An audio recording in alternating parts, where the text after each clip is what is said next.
ఇవాళ TDP MP అభ్యర్థుల జాబితా విడుదల చేసే అవకాశం కనిపిస్తోంది. 17 పార్లమెంటు స్థానాల్లో పోటీ చేస్తున్నటువంటి టీడీపీ ఇప్పటికే 10 స్థానాలకు పైగా క్లారిటీకి వచ్చినట్టుగా సమాచారం అందుతోంది. దీనికి సంబంధించి మరింత సమాచారం తెలుసుకుందాం. మా ప్రతినిధి పిఎంఆర్ లైవ్ లో అందిస్తారు. దీనికి సంబంధించి మరింత సమాచారం. పిఎంఆర్, ఈ రోజు 17 స్థానాలకు కూడా అభ్యర్థులను ఖరారు చేసే అవకాశం కనిపిస్తోంది. పూర్తి అప్డేట్ ఏంటి ఈ అంశానికి సంబంధించి?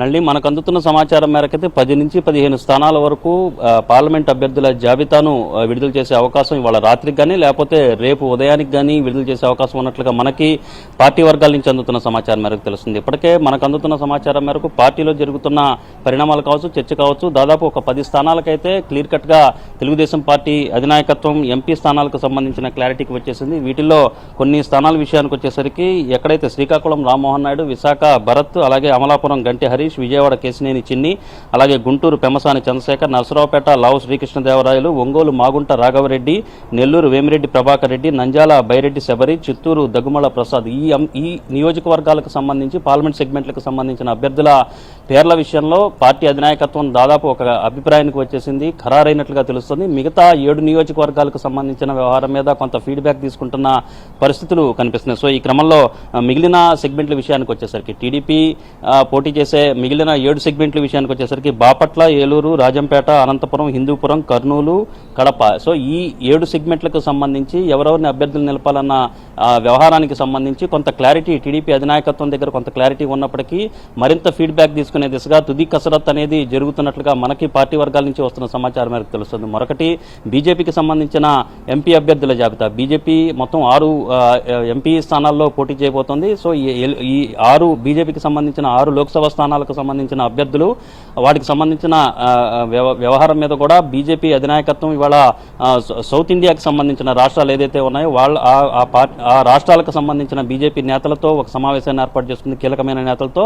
సో ఈ సమావేశంలో ఏపీ నుంచి పోటీ చేయబోయే 6 స్థానాలకు ఎవరెవరిని అభ్యర్థులుగా నిలపాలన్న అంశం మీద కూడా కొంత క్లారిటీ వచ్చే అవకాశం కనిపిస్తున్న నేపథ్యంలో ఇవాళ తెలుగుదేశం పార్టీ మొత్తం 17 స్థానాల్లో ఎక్కడైతే టీడీపీ పోటీ చేయబోతుందో పార్లమెంట్ సెగ్మెంట్లకు సంబంధించి వాటిల్లో పేర్లు ఎక్కడైతే ఫిక్స్ అయిపోయాయో ఒక అభిప్రాయానికి, ఒక క్లారిటీకి టీడీపీ అధినాయకత్వం వచ్చిందో ఆ పేర్లకు, ఆ పార్లమెంట్ సెగ్మెంట్లకు సంబంధించిన అభ్యర్థుల జాబితాను విడుదల చేసే అవకాశం ఉన్నట్లుగా సో ఈ రోజు ఉదయం నుంచి కూడా ప్రచారం జరుగుతుంది. బహుశా మనకు అందుతున్న సమాచారం మేరకు ఈ రోజు రాత్రికి ఒకవేళ ఏదన్నా కుదరని పక్షంలో రేపు ఈ జాబితాను విడుదల చేసే అవకాశం ఉన్నట్లుగా తెలుస్తుంది. దీంతో పాటు కొన్ని అసెంబ్లీ సెగ్మెంట్ల పేర్లు, మొత్తం 16 అసెంబ్లీ సెగ్మెంట్లకు సంబంధించిన పేర్లను కూడా ఖరారు చేయాల్సిన పరిస్థితి ఉంది. సో ఈ క్రమంలో వాటికి సంబంధించి పూర్తి స్థాయిలో కాకుండా అక్కడ కూడా కొంత ఫీడ్బ్యాక్ అభ్యర్థుల ఖరారు విషయంలో, సో 3వ విడతగా విడుదల చేసే అసెంబ్లీ సెగ్మెంట్లకు సంబంధించిన అభ్యర్థుల ఖరారు విషయంలో కొంతమంది సీనియర్లు కూడా ఉన్నారు. గంటా శ్రీనివాస్ భీమిల్ నుంచి టికెట్ ఆశిస్తున్నారు. ఆయన చీపురుపల్లికి పంపించాలని చెప్పి టీడీపీ అధినాయకత్వం భావిస్తుంది. అలాగే కళా వెంకట్రావు ఇచ్చర్ల నియోజకవర్గం నుంచి ఆయన ప్రాతినిధ్యం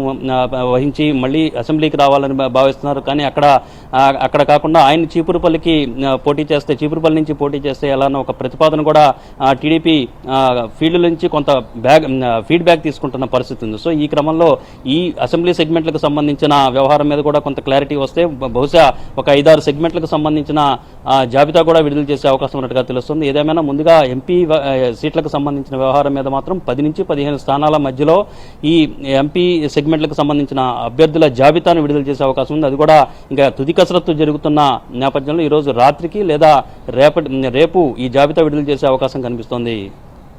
Nalini. Right PMR, thanks for the update.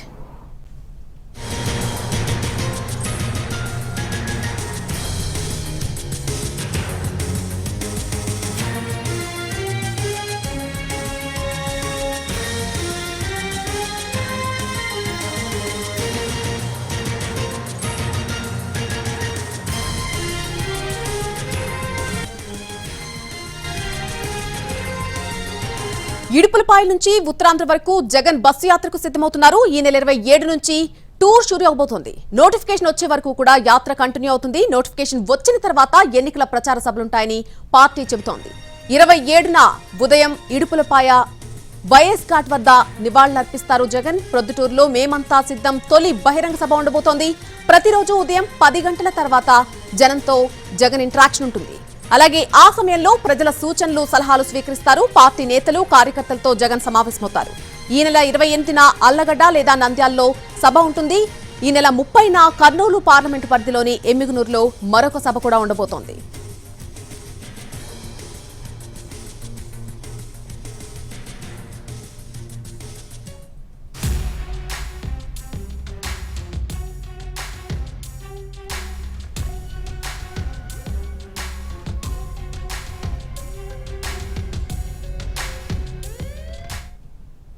ఇడుపులపై నుంచి ఉత్తరాంధ్ర వరకు జగన్ బస్ యాత్రకు సిద్ధమవుతున్నారు. ఈ నెల 27 నుంచి టూర్ షురూ అవ్వబోతోంది.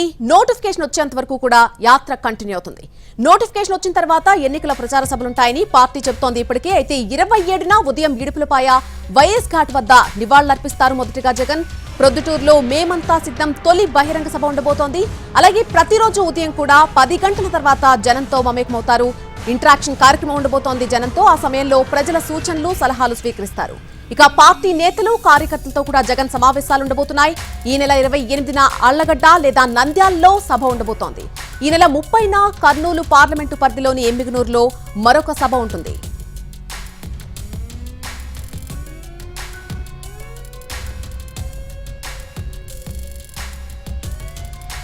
ఇక జగన్ బస్సు యాత్రకు సంబంధించి మరింత సమాచారం అప్పుడు రాఘవేంద్ర అందిస్తారు.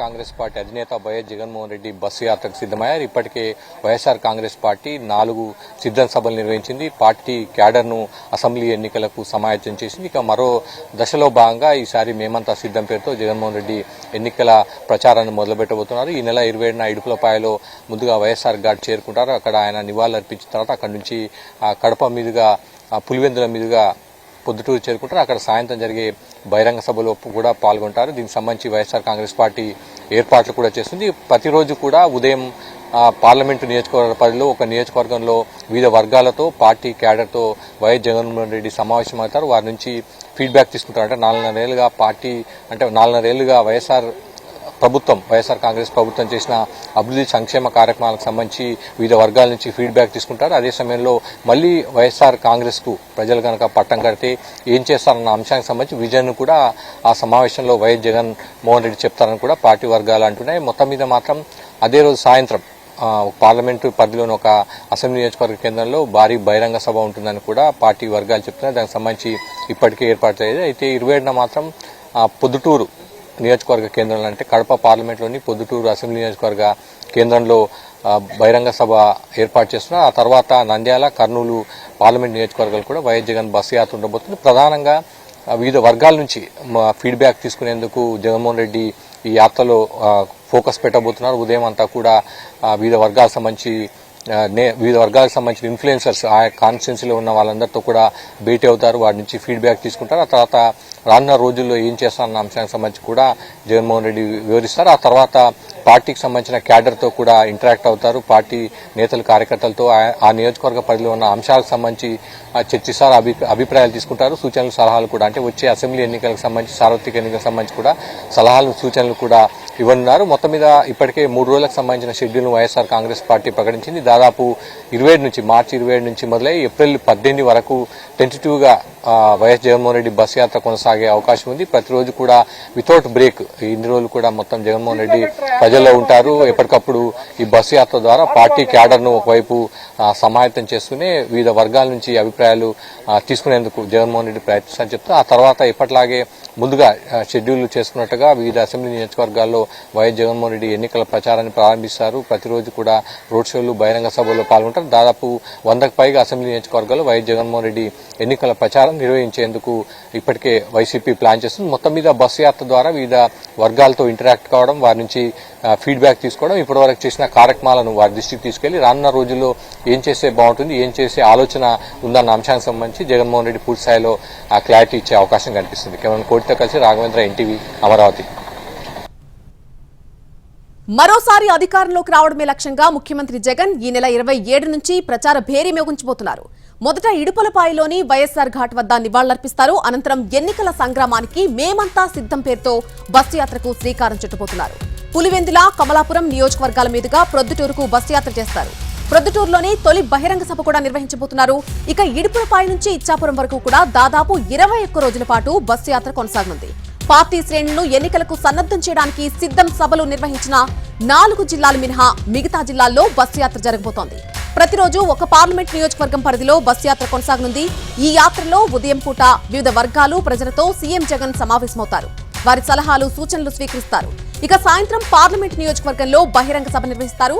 బస్సు యాత్ర ప్రారంభమైనప్పటి నుంచి పూర్తయ్యే వరకు కూడా సీఎం జగన్ పూర్తిగా ప్రజలతో మమేకం కాబోతున్నారు.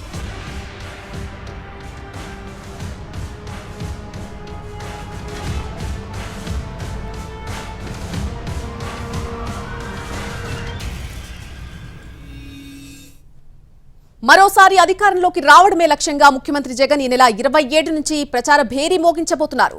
మొదట ఇడుపులపాయలోని వైఎస్ఆర్ ఘాట్ వద్ద నివాళులర్పిస్తారు. అనంతరం ఎన్నికల సంగ్రామానికి మేమంతా సిద్ధం పేరుతో బస్సు యాత్రకు శ్రీకారం చుట్టబోతున్నారు. పులివెందుల, కమలాపురం నియోజకవర్గాల మీదుగా ప్రొద్దుటూరుకు బస్సు యాత్ర చేస్తారు. అలాగే ప్రొద్దుటూరులోనే తొలి బహిరంగ సభ కూడా నిర్వహించే అవకాశం కనిపిస్తోంది. ఇక ఇడుపులపై నుంచి ఇచ్చాపురం వరకు దాదాపు 21 రోజుల పాటు ఈ బస్సు యాత్ర కొనసాగబోతోంది. పార్టీ శ్రేణులు ఎన్నికలకు సన్నద్ధం చేయడానికి సిద్ధం సభలు నిర్వహించిన 4 జిల్లాలు మినహాయిస్తే మిగతా జిల్లాల్లో బస్సు యాత్ర జరగబోతోంది. ప్రతిరోజు ఒక పార్లమెంటు నియోజకవర్గం పరిధిలో బస్సు యాత్ర కొనసాగనుంది. ఈ యాత్రలో ఉదయం పూట వివిధ వర్గాలు ప్రజలతో సీఎం జగన్ సమావేశమవుతారు. అలాగే వారి సలహాలు సూచనలు కూడా స్వీకరిస్తారు. సాయంత్రం పార్లమెంటు నియోజకవర్గంలో ఒక బహిరంగ సభ నిర్వహిస్తారు. బస్సు యాత్ర ప్రారంభమైనప్పటి నుంచి కూడా పూర్తయ్యే వరకు సీఎం జగన్ పూర్తిగా ప్రజలతోనే ఉండబోతున్నారు.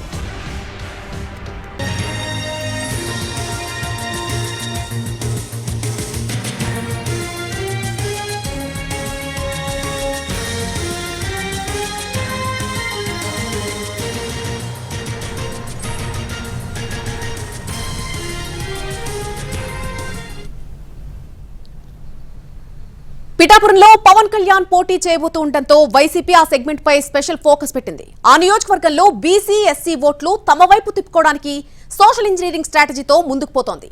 బీసీ, ఎస్సీ ఓట్లను తిప్పుకోవడానికి వైసీపీ చేస్తున్న ప్రయత్నం ఏంటి? బీసీ సామాజిక వర్గాల్లో మెజార్టీ ఓట్లను సాధించేందుకు ఆ పార్టీ ఎత్తులు వేస్తోంది. ఈ క్రమంలోనే ఆయా కుల సంఘాల ముఖ్య నేతలతో ప్రత్యేక సమావేశాలు కూడా ప్లాన్ చేసింది వైసీపీ పార్టీ.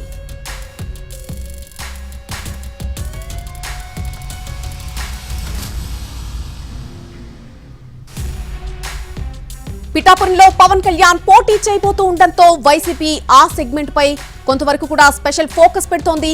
ఆ నియోజకవర్గంలో బీసీ అలాగే ఎస్సీ ఓట్లు తమ వైపు తిప్పుకోవడానికి సోషల్ ఇంజనీరింగ్ స్ట్రాటజీతో ముందుకు వెళ్తోంది వైసీపీ. బీసీ, ఎస్సీ ఓట్లను తమ వైపు తిప్పుకోవడానికి తీవ్ర ప్రయత్నాలు చేస్తోంది వైసీపీ. బీసీ సామాజిక వర్గాల్లో మెజారిటీ ఓట్లను సాధించేందుకు ఆ పార్టీ ఎత్తులు వేస్తోంది. ఈ క్రమంలోనే ఆయా కుల సంఘాల ముఖ్య నేతలతో ప్రత్యేక సమావేశాలకు ప్లాన్ చేసింది పార్టీ. పిఠాపురంలో వైసీపీ బీసీ ఫార్ములాపై మరింత సమాచారం మా ప్రతినిధి సాయి సుధీర్ అందిస్తారు. పిఠాపురంపై ప్రత్యేకంగా ఫోకస్ పెట్టింది వైసీపీ. జనసేన అధినేత పవన్ కళ్యాణ్ వచ్చే సార్వత్రిక ఎన్నికల్లో పిఠాపురం నుంచి పోటీ చేయనున్నారు. దానికి తగ్గట్టుగా వైసీపీ కూడా తన వ్యూహాన్ని మార్చింది. నియోజకవర్గంలో మొత్తం 2,30,000 మంది ఓటర్లు ఉండగా అందులో దాదాపు కాపు ఓటర్లు 95,000 మంది, అదేవిధంగా బీసీ సామాజిక వర్గానికి చెందిన వారు 85,000 మంది ఓటర్లు, ఎస్సీ సామాజిక వర్గానికి చెందిన ఓటర్లు 30,000 మందిగా ఉన్నారు. అయితే బీసీ, ఎస్సీ సమీకరణాలు, అదేవిధంగా బీసీ, ఎస్సీ కులాల ఏకీకరణ జరిగితే కనుక ఖచ్చితంగా తమ విజయం ఈజీ అవుతుందని వైసీపీ భావిస్తుంది. దానికి తగ్గట్లుగానే స్ట్రాటజీ మార్చింది. అంటే నియోజకవర్గానికి సంబంధించి 3 మండలాలు ఉన్నాయి. పిఠాపురం, అదేవిధంగా గొల్లప్రోలు, యూ కొత్తపల్లి. గొల్లప్రోలు, యూ కొత్తపల్లిలో బీసీ సామాజిక వర్గం ఓట్లు ఎక్కువగా ఉంటాయి. యూ కొత్తపల్లిలో చేనేత సామాజిక వర్గానికి చెందిన పద్మశాలి కుల వాళ్ళు ఎక్కువగా ఉంటాయి. అదేవిధంగా యూ కొత్తపల్లిలో ఈ ఫిషర్మెన్ కమ్యూనిటీ ఎక్కువగా ఉంటాయి. ఆ రెండు, అదేవిధంగా మరో సామాజిక వర్గం బీసీలోనే సెట్టుబలిజ సామాజిక వర్గం ఓట్లు కూడా కీలకంగా మారనున్నాయి. అంటే పిఠాపురం నియోజకవర్గంలో విజయం సాధించాలంటే మొత్తం 2,30,000 ఓట్లకు గాను దాదాపు 1,15,000 ఓట్ల టార్గెట్గా వైసీపీ రాజకీయాలు చేస్తుంది. దానికి తగ్గట్లుగానే వచ్చే సార్వత్రిక ఎన్నికల్లో పవన్ కళ్యాణ్ ఎదుర్కోవాలంటే ఎలాగూ తమ కాపు సామాజిక వర్గానికి చెందిన ఓట్లు తమకు ఎలాగో పడతాయి కాబట్టి మరోవైపు బీసీ, ఎస్సీ సామాజిక వర్గంలో మెజార్టీ ఓట్లు సాధిస్తే తమకు విజయం ఈజీ అవుతుందని వైసీపీ లెక్కలు వేస్తుంది. పవన్ కళ్యాణ్ ఎదుర్కోవాలంటే ఈ స్ట్రాటజీ, ఈ వర్కౌట్ చేస్తే తమకు చాలా ఈజీగా విజయం వస్తుందని కూడా వైసీపీ ఈక్వేషన్ ఈక్వేషన్స్ అదేవిధంగా సామాజిక వర్గాలు సమీకరణాల ఆధారంగా ఈక్వేషన్స్ నడిపిస్తుంది. మరోవైపు ఏదైతే ఫిషర్మెన్స్ కావచ్చు, మరోవైపు పద్మశాలి సామాజిక వర్గం ఎవరైతే ఉన్నారో ఈ ప్రభుత్వంలో వారు ఏ విధంగా బెనిఫిట్ పొందారు, ఏ విధంగా వారికి ఎటువంటి పథకాలు అందాయి, ఏ విధంగా ఒకవేళ ఫిషర్మెన్స్ అయితే వేట విరామం సమయంలో వారికి ఏ విధంగా లాభం చేకూరింది, అదేవిధంగా వారికి ప్రభుత్వం నుంచి ఏ విధంగా రాయితీలు వచ్చాయి. మరోవైపు పద్మశాలి సామాజిక వర్గం అయితే చేనేత వృత్తికి సంబంధించి మగ్గాలకు సంబంధించి ఏ విధంగా రాయితీలు వచ్చాయి, వాటిని పూర్తి స్థాయిలో డాక్యుమెంట్ రూపంలో ప్రజలు ఏదైతే ఆ సామాజిక వర్గం ఓటర్లను కలిసి ఏదో పార్టీలో కావచ్చు, అదేవిధంగా ప్రభుత్వంలో బీసీలోని సెట్టిబెలజ, అదేవిధంగా ఫిషర్మెన్, మరోవైపు పద్మశాలి, ఈ 3 సామాజిక వర్గాలకు చెందిన ఉపకులాలకు చెందిన ఎవరైతే ఉన్నారో బీసీలోని వారందరినీ పార్టీలోను అదేవిధంగా ప్రభుత్వంలోని కీలకంగా ఉన్న నేతల ద్వారా ఇక్కడ ప్రచారం చేయించడం, బీసీలకు సంబంధించి సభలు సమావేశాలు పెట్టించడం, మరోవైపు చేనేత సామాజిక వర్గానికి సంబంధించి కమ్యూనిటీతో ఎవరైతే వాళ్ళ గ్రూపులుగా ఉంటారో వారితో చర్చలు జరుపుదాం, పార్టీ ఏ విధంగా అదేవిధంగా వైసీపీ ప్రభుత్వం ఏ విధంగా మీకు లబ్ధి చేకూర్చింది, ఏ విధంగా బెనిఫిట్ పొందిందని పూర్తి స్థాయిలో వారికి డాక్యుమెంట్ రూపంలోనూ అదేవిధంగా ప్రజెంటేషన్ రూపంలోనూ పిఠాపురంలోని బీసీ సామాజిక వర్గ ఓట్లు తమ వైపు గంపగుత్తుగా పడేలాగా ఇటు వైసీపీ లెక్కలు వేస్తుంది. దానికి తగ్గట్లుగానే సామాజిక వర్గాలు సమీకరణాలు ఈక్వేషన్స్ సోషల్ ఇంజనీరింగ్ నియోజకవర్గంలో బీసీ ఎస్సీ ఓట్లు కలిస్తే ఖచ్చితంగా తమకు బెనిఫిట్ అవుతుంది. బీసీ ఎస్సీ ఓట్లు రెండు కలిపితే దాదాపు 1,15,000 ఓట్లు ఉన్నాయి కాబట్టి అందులో మెజార్టీ ఓట్లు తమ వైపు తిప్పుకోవడం ద్వారా పవన్ కళ్యాణ్ ఓడించవచ్చు, పవన్ కళ్యాణ్ నియోజకవర్గంలోనే కట్టడి చేయొచ్చని వైసీపీ లెక్కలు వేస్తుంది. దానికి తగ్గట్లుగానే ఈక్వేషన్స్ ఆధారంగా ఒక స్ట్రాటజీ అమలు చేస్తుంది.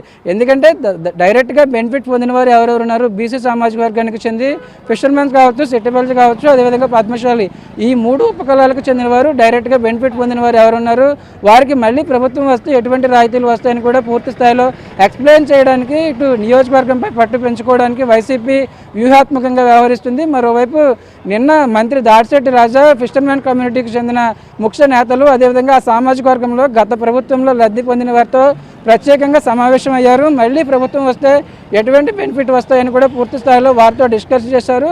అంటే పవన్ కళ్యాణ్ నియోజకవర్గంలోనే కట్టడి చేయాలంటే ఖచ్చితంగా ఈ వ్యూహం అమలు చేస్తే చాలా ఈజీగా విన్ అవుతుందని వైసీపీ లెక్కలు వేస్తుంది. దానికి తగ్గట్లుగానే జనసేన అధినేత పవన్ కళ్యాణ్ తాను పిఠాపురం నుంచి పోటీ చేస్తానని ప్రకటించిన తొలిసారి వచ్చే వారంలో ఆయన నియోజకవర్గానికి రానున్నారు. ఈ లోపలనే కులాల సోషల్ ఇంజనీరింగ్ ద్వారా నియోజకవర్గంలో పట్టు పెంచుకోవడానికి వైసీపీ వ్యూహాత్మకంగా వ్యవహరిస్తుంది. దానికి తగ్గట్లుగానే ఇటు అయితే ఆ సామాజిక వర్గంలో పార్టీలోని ముఖ్యులు అదేవిధంగా గతంలో ప్రభుత్వంలో ముఖ్యులుగా ఉన్న వారందరినీ ఒక తాటిపై తీసుకొచ్చి వారితో ఏదైతే సభలు సమావేశాలు చిన్న కార్నర్ స్థాయి మీటింగ్లు కూడా ఏర్పాటు చేయడం ద్వారా వాళ్ళని తమ వైపు తిప్పుకోవచ్చని ఇటు వైసీపీ ఒక ఆలోచనగా ఉంది. దానికి తగ్గట్లుగానే పార్టీ నియోజకవర్గ ముఖ్య నేతలకు కూడా ఒక ఇండికేషన్ వచ్చింది. త్వరలోనే ఈ మొత్తం ఏదైతే వైసీపీ అనుకుంటున్న కులాలు అందరినీ బీసీ ఎస్సీలోని ఎక్కువగా ఫోకస్ పెట్టిందో వారందరినీ మెజార్టీ ఓట్లు తమ వైపు తిప్పుకోవడం ద్వారా గెలుపు ఈజీ అవుతుంది. పిఠాపురంలో పవన్పై విజయం సాధించడం ఈజీ అవుతుందని ఇటు అధికార పార్టీ లెక్కలు చేస్తుంది. దానికి తగ్గట్లుగానే మరో 2-3 రోజుల్లోనే బీసీ ఎస్సీలపై ప్రత్యేకంగా ఫోకస్ చేస్తూ ఆ సామాజిక వర్గాల ఓటర్లు ఎవరెవరైతే ఉన్నారో వారందరినీ ప్రత్యేకంగా కలవడం, ఆ గ్రామాల్లో ప్రత్యేకంగా మీటింగ్లు ఏర్పాటు చేయడం ద్వారా తమకు కలిసి వస్తుందని అధికార పార్టీ లెక్కలు వేస్తుంది. కెమెరా పర్సన్ ప్రకాష్తో సాయి సుధీర్, ఎన్టీవీ, పిఠాపురం నుంచి.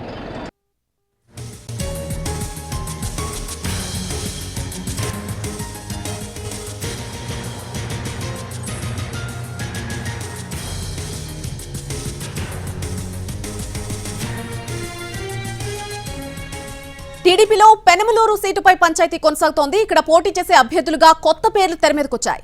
గెలుపు అవకాశాలను పరిగణలోకి తీసుకుని 2-3 రోజుల్లో అభ్యర్థులను ఫైనల్ చేస్తారని సమాచారం అందుతోంది. కొత్త పేర్లతో సమీకరణాలు మారిపోతున్నాయి. పరిశీలనలో ఆలపాటి రాజా, దేవినేని ఉమా, దేవినేని చందు పేర్లు కూడా ఉన్నాయి. ఇప్పటికే బోడే ప్రసాద్, తుమ్మల చంద్రశేఖర్ ప్రయత్నాలు చేస్తూ ఉన్నారు. పెనమలూరు పాలిటిక్స్ కి సంబంధించి